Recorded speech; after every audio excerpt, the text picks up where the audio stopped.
Students of CBSE board class 10th class 2। बच्चों, जैसा कि आप सब जानते हैं कि आप सबके सीबीएसई के सैम्पल पेपर्स रिलीज हो गए हैं और अब एग्जामिनेशन वाला मोड ऑन हो गया। आपके स्कूल ने एलओसी जनरेट करनी शुरू कर दी है। सो मैंने आपको लास्ट डे भी बताया था कि आप अपने डेटाज जो है वो सही से देना, ताकि एग्जाम आपका होने में कोई प्रॉब्लम ना हो। सीबीएसई को ये ना कहना पड़े कि डेटा इम्प्रॉपर है। ठीक है, अब कुछ बच्चों के कुछ सवाल हैं, जैसे कि सीबीएसई ने अभी क्लियर नहीं किया है कि सीबीएसई के जो न्यूज़ है वो यही बता रहे हैं कि 2024 में 2 एग्जाम होंगे। ठीक है, 2 बोर्ड्स, दिस वी नो। लेकिन क्या वो इस साल से लागू हो रहे हैं, अगले साल से लागू हो रहे हैं? 20 एक बैच है 2023-24 और एक बैच होगा 24-25। तो ये 24 किसके लिए कहा जा रहा है? डेफिनेटली ये होना तो ये वाला चाहिए, लेकिन सीबीएसई ने ऑफिशियली कोई नोटिस नहीं जारी किया है। और ये बताया गया था कि अगर 2 बोर्ड हुए तो ऑप्शनल होगा बच्चों के लिए कि एक एग्जाम आपकी मर्जी पे है कि आप दो या ना दो, क्योंकि जो फेब का बोर्ड है जो 55 दिनों का होना है वो तो डेफिनेटली होना है। ठीक है, और उसकी डेट शीट जो है, डेट शीट तो नहीं आई लेकिन 15 फरवरी से दैट यू नो। उसके पोस्टपोनमेंट नहीं होता यूजुअली जब तक कि कोई बहुत ही बड़ा सिनेरियो लाइक कोविड वैसा कुछ इशू ना हो, और होना भी नहीं चाहिए वैसा कोई इशू। पोस्टपोनमेंट नहीं होगा। देखो, एक दो दिन आगे पीछे हो जाएगा, उससे ज़्यादा नहीं होता। और लेकिन हाँ, 15 फरवरी से आपके कोई मेन पेपर नहीं स्टार्ट होते। 1 मार्च से पहले आपका मेन पेपर नहीं शुरू होगा। वो सब्जेक्ट्स के एग्जाम होंगे जिनमें number of students are very less. तो ज़्यादा से ज़्यादा नंबर ऑफ स्टूडेंट्स के लिए एग्जाम स्टार्ट्स फ्रॉम मार्च। ठीक है, तो आपके पास अब समय कितना है? सितंबर, अक्टूबर, नवंबर, दिसंबर। इसके बाद आपके 4 महीने हैं, 4 महीने जी भर के पढ़ाई कर लो, क्योंकि फिर आपका स्कूल का प्रैक्टिकल शुरू हो जाएगा, प्री बोर्ड स्टार्ट हो जाएंगे और फिर डायरेक्टली आपका बोर्ड आ जाएगा and you will not get time to revise. आपको उस वक्त पढ़ने का समय बिल्कुल नहीं मिलेगा। प्रैक्टिकल है, इंटरनल असेसमेंट है, 10 चीज़ें आपको फाइल्स प्रिपेयर करनी होती हैं। So you don't get time to study. अभी जो टाइम मिला है उसको आप यूटिलाइज कीजिए। ठीक है, स्कूल में 75% ही मैंडेट है। अगर आपको लगता है कि आप अटेंडेंस कंप्लीट कर चुके हैं तो आप घर में बैठ के भी प्रैक्टिस रिविजन कर सकते हैं, क्योंकि ये मेरा पर्सनल एक्सपीरियंस है कि बच्चों को सेल्फ स्टडी का टाइम नहीं मिलता, स्पेशली बोर्ड के बच्चों को। They don't get sufficient time to study. आप स्कूल जाते हो, कोचिंग जाते हो and you don't get time to do self study. फिर स्कूल में इतने एग्जाम्स होते हैं, इतने एग्जाम्स होते हैं। प्री बोर्ड तो चलो 2 होता ही है, उसके अलावा भी हर वक्त बच्चों के एग्जाम्स ही चलते रहते हैं।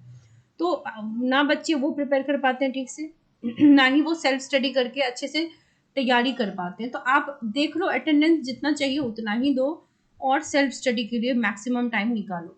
1 जनवरी तक आपका 75% होना चाहिए अटेंडेंस। सो आप अपने टीचर से पता कर लीजिए कि आपको कितना परसेंटेज पूरा हुआ है। Self study is very important. और क्लास 12 में तो syllabus is also very huge. और अब ये सवाल है कि क्या ये जो मिड टर्म एग्जाम है जो हर स्कूल में हो रहा है उसको सीबीएसई फर्स्ट बोर्ड में गिनेगा या नहीं गिनेगा? तो ये अभी तक सीबीएसई की तरफ से क्लैरिटी बिल्कुल भी नहीं है। तो आप इसको सीरियसली ही लो। ठीक है, क्योंकि सीबीएसई ने अगर कोई चीज़ इशू नहीं किया है तो ये तो है कि अगर 2 बोर्ड होगा तो बेस्ट ऑफ 2 होगा, या आपकी चॉइस होगी कि आप ये बोर्ड दे सकते हो कि नहीं। लेकिन बिना बताए तो नहीं होगा। सीबीएसई ने अभी तक अपने पत्ते ठीक से नहीं खोले हैं, तो चांसेस लग नहीं रहे हैं कि मिड टर्म वाले को माने।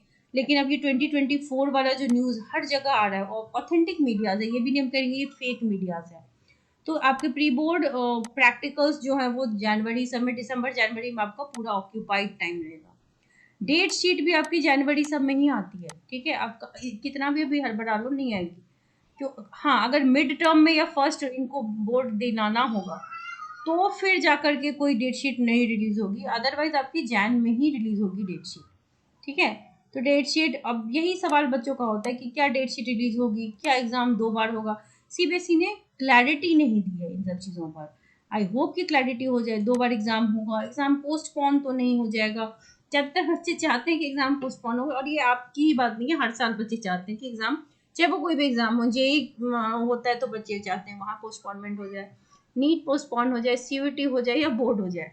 तो ऑब्वियसली बच्चे ऐसा चाहते हैं, बट चांसेस बहुत कम है इन सब चीज़ों के। तो स्टडी करो, स्टडी हार्ड। सिलेबस चेंज हो गया है। सीबीएसई के साइट पे आपके सैम्पल पेपर्स ऑलरेडी प्रेजेंट हैं। सो विथ टाइम 1-2 दिनों में मैं क्लास 12 की केमिस्ट्री की सॉल्यूशन वीडियो लेके आऊँगी and if I get time फिर मैं क्लास 10th के साइंस के बच्चों के लिए भी लाऊंगी, बट 12th के लिए तो डेफिनेटली लाऊंगी वीडियो जिसमें हम सारे क्वेश्चन आंसर्स को प्रॉपरली डिस्कस करेंगे। ठीक है, सैम्पल पेपर्स को समझना बहुत ज़रूरी है, they are very very important. So बच्चों, अगर आप रेगुलर स्टूडेंट हो या कंपार्टमेंट के स्टूडेंट हो, इम्प्रूवमेंट के स्टूडेंट हो, तो आपके लिए केमिस्ट्री की स्पेशल बैचेस हैं क्लास 12 के लिए, क्लास 10 साइंस के लिए, एंड हम एनसीईआरटी से ही पढ़ने वाले हैं। And I will share the highlighted PDF with you. Highlighted PDF में all the important contents are there जो आपको एनसीईआरटी से पढ़ना है। एनसीईआरटी से बहुत सारे क्वेश्चंस आते हैं, तो एनसीईआरटी को इग्नोर मत करना, ठीक है। और जो क्लासेस हैं वो वाया जूम होंगी एंड 3 क्लासेस अ वीक होंगी। So do not waste your time. आपके पास जो 4 महीने बचे हैं उसको अच्छे से यूटिलाइज करो। आप मुझे इस आईडी पे ईमेल कर सकते हैं, इस नंबर पे मुझे एसएमएस या व्हाट्सएप कर सकते हैं। फर्दर डिटेल्स मैं आपको दे दूंगी। Join the batch as soon as possible. और आपके सीनियर्स ने जैसे इसका फायदा उठाया, कंपार्टमेंट 1 हुआ था उसमें बच्चों ने फायदा उठाया, तो आप भी इस चीज़ का फायदा उठाइए और अच्छा स्कोर करके दिखाइए। So wish you all the very best. If you like the video, subscribe channel को जरूर कीजिए, लाइक एंड शेयर कीजिए, कमेंट कीजिए आपको कौन से कंटेंट चाहिए क्लास 12 केमिस्ट्री के एंड साइंस के, तो उस तरह के वीडियोस फिर आपको मिलेंगी। और ख़ास तौर पे क्लास 12 के लिए स्पेशल वीडियोस हैं, ऑलरेडी बनाई है मैंने इसी सेशन के बच्चों के लिए। 30 इंपॉर्टेंट क्वेश्चन पर चैप्टर है, you can take it as a PYQ। आपको इन वीडियोज में सारे पूछे हुए क्वेश्चन मिलेंगे, already asked question, and these are definitely very important question from each chapter. तो आप देखो जैसे जैसे चैप्टर फिनिश होता है इन क्वेश्चंस को देखें। If you are able to solve these questions from one chapter, आप समझ लो कि वो चैप्टर आपका कंप्लीट हुआ है। So wish you all the very best.